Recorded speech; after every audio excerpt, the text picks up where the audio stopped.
শুভ নববর্ষের এবিএন বাংলার সমস্ত দর্শকদের প্রীতি শুভেচ্ছা অভিনন্দন এবং বড়দের প্রণাম নিবেদন করছি।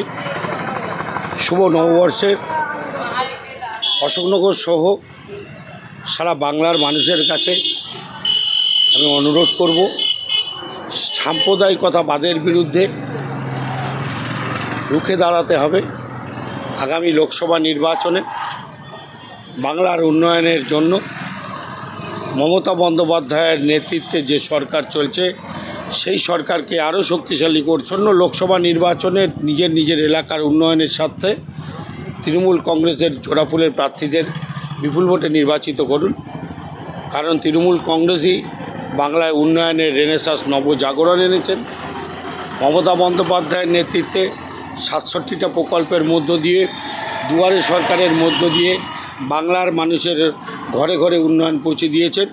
তাই বলছি যে আসন্ন লোকসভা নির্বাচনে কোনো আবেগে গা ভাসাবেন না, কোনো প্ররোচনায় পরিচিত হবেন না।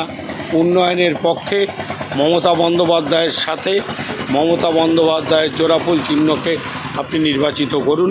এবং এই ভারতবর্ষের বুকে জন্মেছিলেন রবীন্দ্রনাথ ঠাকুর, এই বাংলার বুকে জন্মেছিলেন রবীন্দ্রনাথ ঠাকুর। রবীন্দ্রনাথ ঠাকুরের সোনার বাংলা, জীবনানন্দ দাশের রূপসী বাংলা, কাজী নজরুল ইসলামের বিদ্রোহের বাংলা, চৈতন্যদেবের বাংলা, রামকৃষ্ণদেবের বাংলা, বিনয় বাদল দীনেশের বাংলা, ক্ষুদিরাম প্রফুল্ল চাকির বাংলা। এই বাংলায় বুকে অত্যন্ত সাম্প্রদায়িকতাবাদকে মদত দেওয়া যাবে না। সাম্প্রদায়িকতাবাদের বিরুদ্ধে আমাদের লড়াই।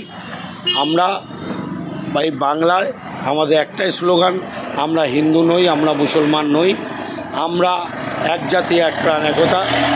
আমাদের একটাই স্লোগান, মোরা একই বৃন্তে দুটি কুসুম, হিন্দু মুসলমান, মুসলিমও তার নয়নমণি, হিন্দু তাহার প্রাণ।